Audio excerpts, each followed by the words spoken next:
A Russian missile and drone attack in Ukraine has killed 17. Let's check in right now with Joseph Lindsley in Ukraine. Joe, you're in Lviv. I guess the Lviv area was not affected by this latest attack, was it?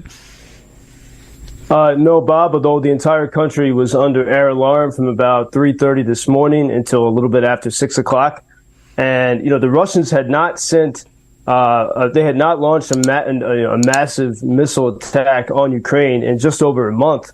And in fact, they had not even sent missiles to Kyiv in 51 days. They've been sending a lot of these Iranian drones, but there had been no such major attack. And, we've talked a lot about the past days and weeks, some kind of feeling of anticipation. And I would say if anyone forgot what a hell this is, this morning's events woke people up to the nightmare.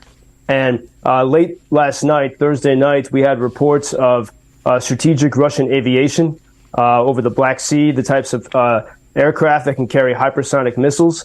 And then at 3:15 in the morning, there were warnings of aircraft activity. By 3:19, Russian missiles had been launched from Russian bombers that were flying over the Caspian Sea. And then about 1 hour later, at 4:16 in the morning, a missile was seen heading in the direction of the Kyiv region. And at this point, about a little bit after 4 o'clock in the morning, there were Russian cruise missiles flying all over Ukraine. Really hard to know which direction they were going to go. A few minutes after that, there were explosions in the city of Dnipro in the south, on the same river as Kyiv, but many hundreds of miles to the south. And we have reports that at least there was a mother and her three-year-old kid were killed in the city of Dnipro. And then at 4:43, there were explosions in Kyiv. And it seems that in Kyiv, in the capital, that the air defense worked with 100% effectiveness during these morning attacks. But there were still more missiles to come. And then by 5:15 in the morning, there were awful reports of Russian attack in the Cherkasy region in central Ukraine on the city of Uman. That city, Uman, is a very important city for Hasidic Jews. They make an annual pilgrimage there on Rosh Hashanah. And so it's a very sacred city to many people. And the Russians attacked it. They hit a 9-story apartment building. And as you mentioned, the latest report is that 17 people were killed. There's a very harrowing video of a woman in that building. She was in shock, and she was filming to show the world what had happened. She was covered in blood. And as she walks around her apartment, you can see the shrapnel and debris and blood everywhere. And then she, points her phone out the window, and you can see a massive fire. And already people were on the scene trying to fix it and clean up. By about 6:15 in the morning, the all clear alarms began to sound everywhere from Lviv until throughout the entire country. And to keep in mind that this attack happened while Russia is chairing the United Nations Security Council for the month of April. Just something to keep in mind. While they sent in total, there were 11 missiles that went directly to Kyiv, even 2 drones. All of those were destroyed by air defense. But the damage was in Uman and in Dnipro.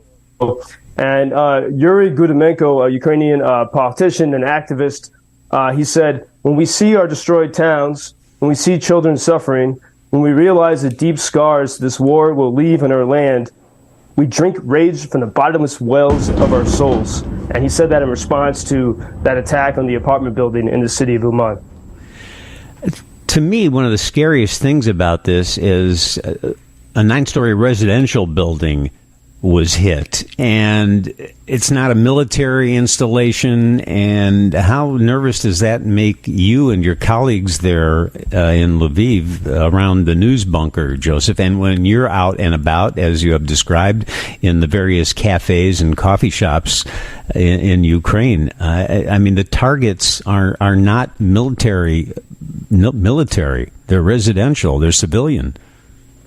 Exactly, and this is it's been this way throughout since Russia's full-scale invasion. In fact, just 2 days ago, in the shipbuilding city of Mykolaiv, the Russians pounded it with missiles through the night, and they hit a very historic building in the center, and then they also hit residences. But this also happens every single day and night in little villages where they're hitting farms and private houses and gardens. I just saw a video from one of our team members in Chaziv Yar, which is near Bakhmut, and just nice little homes in the village are the target.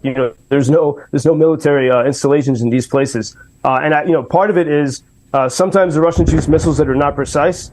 Sometimes they use missiles that are very precise, and they still hit civilian targets.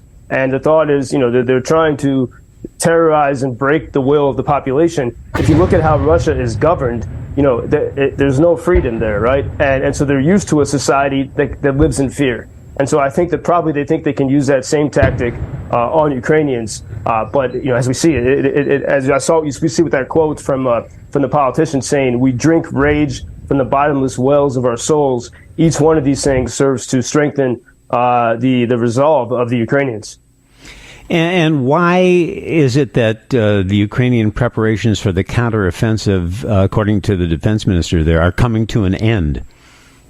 Well, so there's with this counteroffensive, I'd say propaganda is at its height all around. If you look at Russian Twitter and Russian Telegram channels, they're saying absurd things. They're throwing out numbers of fatalities on the Ukrainian side, and then even people that seem to be in favor of Ukraine are throwing out enormous, absurd numbers. And a lot of this stuff cannot be believed. It's part of the propaganda of war. People are saying that the counteroffensive is delayed because of weather, or some media in Europe is reporting because the weapons haven't arrived in time. Some say it's because of the intelligence leak. It's really hard to know exactly, what is going on there. And it's a sign that people are getting ready to make some kind of move, and that's why I think I've never seen the propaganda level at this level. And meanwhile, not propaganda, but actual a statement that or reported news that came out from Kyiv is that the Kyiv Post and many others have reported this, is that President Zelensky ordered General Zaluzhny, who's the commander-in-chief of the Ukrainian forces and widely regarded as a genius. And by the way, the commander-in-chief of the Ukrainian forces is not the president.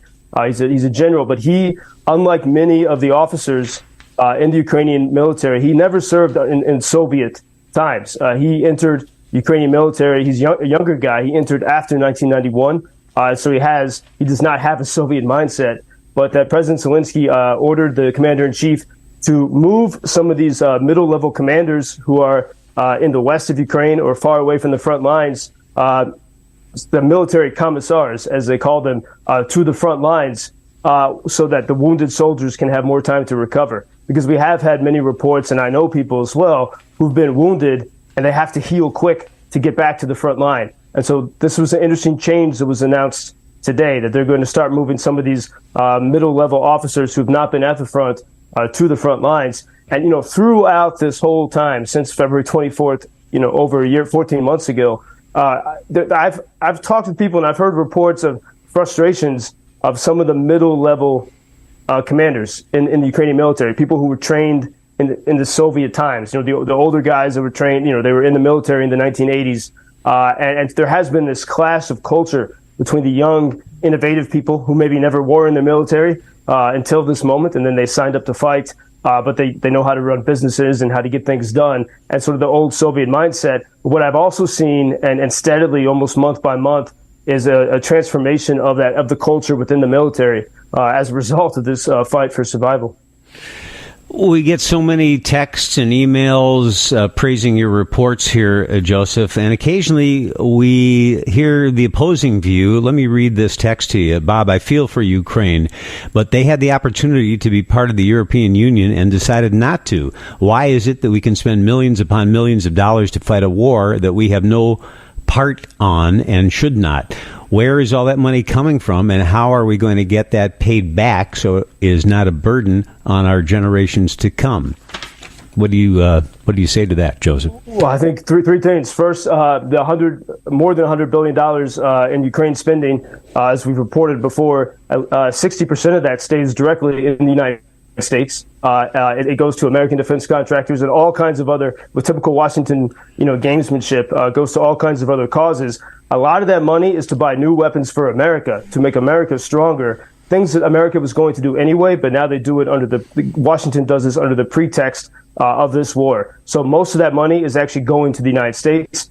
The weapons coming to Ukraine, and this has been a complaint, if I could say it that way. I think of the Ukrainians. I'm using too harsh a word when I say complaints, but the weapons that come to Ukraine are older weapons from the 80s and 90s. The United States was getting ready to phase out, or was already phasing out, and those weapons were already paid for. But in the spending packages, there's a valuation of those weapons. So first thing is it's not as much money as we think. Second, the Budapest Memorandum, which the United States agreed to protect Ukraine in return for Ukraine giving up its nuclear weapons. That was under President Clinton, but that was an agreement given to a sovereign nation. And then third, I think if you look at it's Ukraine always. Many Ukrainians want to be part of the European Union. Some don't. The main thing, they want to be independent. And this is what they said in 2014.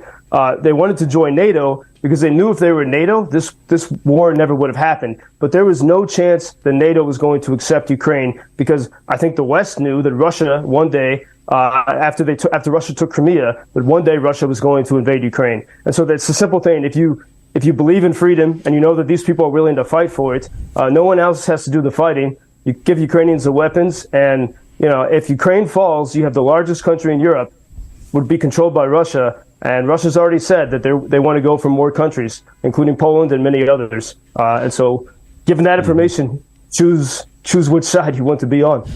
Meanwhile, Putin has ordered museums to be built across Russia dedicated to what he calls the heroic Ukraine war. Joseph, I hope you have some peace this weekend, and we'll speak on Monday. Thank you, Bob. Till Monday. Thank you for introducing Ukraine on your social media pages. That's very important, that much more people can get more information about the situation here and how everybody can help Ukraine to stay stronger and to save all the world. Что он сказал? Well, which side are you on? На чьей ты стороне? Come on now. Oh, which side are you on? На чьей ты стороне? Ебать.